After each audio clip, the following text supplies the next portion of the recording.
Lorsque tu lis le premier verset de 17 ça, il faut que tu comprennes quelque chose. Lorsque nous lisons le verset 21, il dit rien n'échappe à sa voracité, mais son bien-aimé ne durera pas. Quand tu vis une vie et que les résultats que tu attends dans ta vie ne sont pas celles escomptées, ça veut dire que celles qui sont manifestes, amen, tu dois te poser la question. Qu'est-ce que j'ai fait? Tout ce qui se passe dans ta vie qui ne te plaît pas, il y a des choses que tu as faites qui ne sont pas correctes. Ce n'est pas la sorcellerie. Amen. Alléluia. Amen. Est-ce que je parle? Amen. Je dis, hein, tout ce que tu fais et que tu juges que ce n'est pas bon, ton résultat n'est pas satisfaisant, il faut regarder ton niveau de consécration avec Dieu. Il faut regarder pas même ton niveau de consécration, mais ton niveau d'accord avec Dieu. Est-ce que tu es en accord avec Dieu dans le domaine marital pour dire que oh, les hommes ne me poussent pas, les femmes ne me poussent pas? Est-ce que tu es en accord? Comment est-ce que tu traites les hommes? Comment est-ce que tu traites les femmes? Parce que si tu n'es pas en accord avec Dieu sur la pensée du mariage, le mariage va te refuser et tu vas juger. Comment est-ce que tu parles à l'homme? Comment est-ce que tu considères le mariage? Comment est-ce que tu considères la femme? Donc si tu n'es pas marié encore, il faudrait que tu notes que c'est ton accord avec Dieu dans ce domaine qui est bas ou qui est faux. Quel est le domaine d'accord que tu as?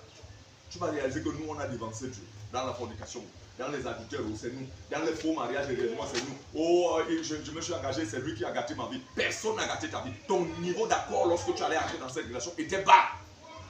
Si nous voulons briser les limites, hein, il faut corriger nos degrés d'accord avec Dieu.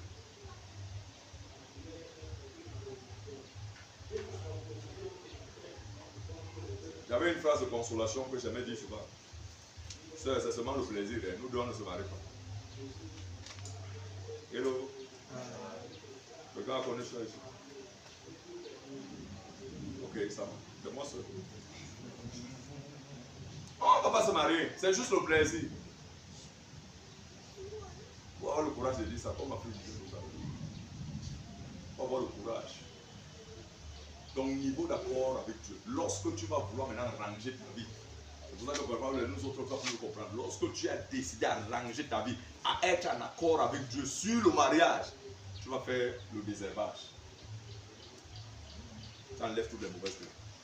Tu commences à éliminer tout ce qui peut te briser, te rendre faible. Tout ce qui peut entraîner ton accord pas avec Dieu, tu commences à l'éliminer. C'est comme ça dans tous les domaines. Je parle souvent dans les affaires, c'est ça. Tu veux faire les affaires, sois intègre. C'est pas que je t'envoie à la boutique avec 500, tu reviens avec 425. Les autres 25, on n'a jamais vu si c'est rentré ou pas. Qui va te faire confiance?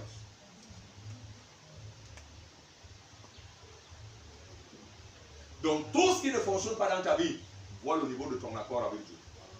Ça c'est bon maintenant et c'est bien dit. Oh, je suis là, rien ne fonctionne. Tu sais, si tu veux le travail, comment ça servir à l'église par exemple? Lui, il marchait avant d'avoir le travail. Il s'est engagé. Il n'a pas eu le travail. C'est en marchant qu'il a eu tous ses enjeux. Je crois que depuis qu'il est là, qu'il s'est décidé. Tu n'as pas pour 5 mois ici. 5. Là, c'est 5. Premier. En Dexa, nous sommes au 6e mois. Tu as déjà eu combien de marchés? 4 ou 7. Bon, déjà réalisé que celui-ci en cours. Et plusieurs débits en cours. Plusieurs débits en cours. Il n'y avait pas ça avant. Il a décidé de travailler pour vous. Les cas 15 ici à pied. Amen. Lui-même dit toujours qu'il ne sait pas prier comme nous, mais il prie quand même. Alléluia. Est-ce que je parle à quelqu'un? Amen. Mais il a donné son meilleur. Et j'ai prié depuis, j'ai scellé. On va sauf que le punir avec les marches. Tu comprends ça? On croit souvent que c'est trop la prière du pasteur. Non. L'onction du pasteur raconte une décision. Un accord. S'il n'y a pas d'accord que tu as fait entre Dieu et toi, je ne pourrai pas te l'aider. C'est sur ton accord que je travaille. Hein? C'est sur ton accord. Alléluia. C'est sur ton accord. Il faudrait que tu comprennes cela. Amen. Est-ce que je parle à quelqu'un? Amen. C'est sur ton accord. Et je voulais dire quelque chose à quelqu'un. Ce n'est pas parce que tu as fait une chose jusque-là. Matthieu 6, 33. Amen. Il y a, lisons le verset 23, le verset 33, dans Matthieu 6. Quelqu'un dit ça à toi. Tu vas écrire après, lis d'abord. On a le temps à faire. Je vais finir mon enseignement, même si on finit à 15 heures. Il faudrait que tu comprennes l'entrée de ce programme-là où nous partons. Est-ce que je parle à quelqu'un? Je vais parler un peu de la justice de Dieu dans certaines choses. Matthieu 6, lis le verset 23, le verset 33. Allez, chez nos filles, dites de ça. Madame. Voilà. Dans le terrain, ça sent plus long que ta vie. Merci ton œil. Ne vous discutez pas, vous tous vous avez des petits livres. Donc prenez le temps et décidez pour finir le premier. Mais si ton œil est en mauvais état, tout ton corps sera dans les ténèbres. Une autre version. Une autre version. Verset 23. Continuez avec le verset 23. Cherche premièrement le royaume et la justice de Dieu. Cherche d'abord quoi? Le royaume et la justice de Dieu. Maintenant, le verset 23 dit si ton corps est en mauvais état, tout ton corps, si ton œil est, tout ton corps sera quoi? Sera dans les ténèbres. Dans les ténèbres. Tu as compris ça? Je voudrais éclairer les gens ce matin parce que moi, souvent les gens ils voulaient toujours faire des choses qui ne tiennent pas les coups. Matthieu 23. À l'école, on est à l'école. Mais si tes yeux sont malades, tout ton corps sera plongé dans l'obscurité. Si donc la lumière qui est en toi, c'est ça que je cherchais, est obscurité, là-bas on dit ténèbres. Dis ça là-bas. Si la lumière qui est en toi, la personne qui a besoin de ténèbres, ici on dit, mais si tes yeux sont malades, tout ton corps sera plongé dans l'obscurité. Donc la manière que tu vois les choses, ma fille, est capitale pour que ta vie ressemble à ce que tu vois.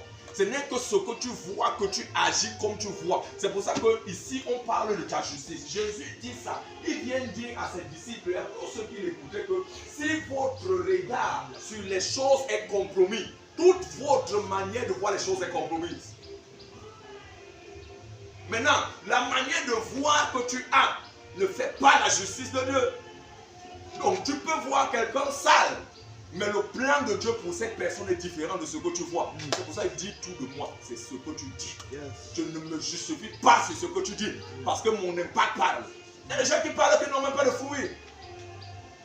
Même les pasteurs, pas de fruits. Les ressources, ça patronne ici en semaine. Quand je me dis que c'est quand je te vois, je ne suis pas sûr que longtemps, non, depuis 6 mois, et pas ailleurs, mais elle ne voulait pas se soumettre encore là-bas et tout et tout. J'ai dit, oh, elle me dit, il dit. Et ça coïncide, il dit ça. Quand on a croisé, il dit, on me l'a présenté, on me prophète, c'est un gars aussi qui est prophète. Il dit, mais si tu es chez lui, il dit, ça va, tu es chez moi. Est-ce que je le connais? Est-ce que je connais son ministère? Non, elle est chez quelqu'un dont je n'encadre pas. Je ne cherche pas les brebis. Si elle était à l'EPC, je l'aurais pourchassée de toutes ces manières. Mais du moment où elle est soumise à un prophète, elle dit, tu vas te soumettre là-bas. Même si elle me demande comment, frère, je ne t'écrirai pas, je ne t'appellerai pas. Parce que tu n'es pas mon fils. Et elle m'a appelé pour un cas. J'interviens à mon niveau.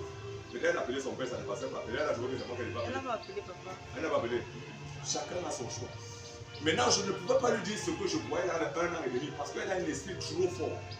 Elle a dit l'appel de Dieu est fort dans sa vie. Amen. Et elle va dépasser. Là, elle est. On ne peut pas l'aider à parler. Maintenant, je vais lui dire ça. Je ne peux pas lui dire ça. Et je vais dire que quand ça va ham, rappelle-toi aujourd'hui que je t'ai demandé d'abord de te calmer. Là, son esprit est brouillard. Comme elle est baïa, elle est comment on connaît le passage folle. Donc, elle est folle comme une tombe. Donc, il faut quelqu'un qui a beaucoup de maîtrise pour la faire asseoir. Et je lui ai dit à un certain niveau, elle va monter et ça va casser. Et elle va se retrouver seule. C'est ça un prophète aussi. C'est pas seulement de te dire que tu es prophète, mais il va te dire le danger là où tu es. Ça va comme nous. Ça va comme nous. C'est pas vrai. Amen. Est-ce qu'on parle à quelqu'un? Il faut partir. Est-ce qu'on parle à quelqu'un ici? Donc il faut comprendre ça. On dit ça ici, Matthieu 23. Il dit, si donc la lumière qui est en toi est obscurité, dans quelle ténèbre profonde te trouves-tu? Quand on parle aux gens, ils vont croire qu'ils n'ont rien voient trop. Ta manière de voir n'a jamais fait. Regarde bien ta vie. Hein. Je veux parler à quelqu'un ce matin. Qui se tient à côté de toi que ta vie bénit? Qui? Tu regardes même ta propre maison, tes frères, tes soeurs, ceux que tu appelles amis ne sont pas bénis par toi. En d'autres termes, tu as un problème. C'est dans l'obscurité. L'église n'aime pas ce genre de message. Ici, tu vas aimer ça. Tu vas sauf que aimer parce qu'on est dans la constitution. Mais dans le verset 30, il dit faites donc du règne de Dieu ce qui est juste. Amen. Verset 33, j'aime cette version aussi. Faites donc du règne de Dieu ce qui est juste. Dans la version du second, on dit recherchez d'abord le royaume de Dieu et sa justice. Mais ici, on dit faites donc du règne de Dieu ce qui est juste.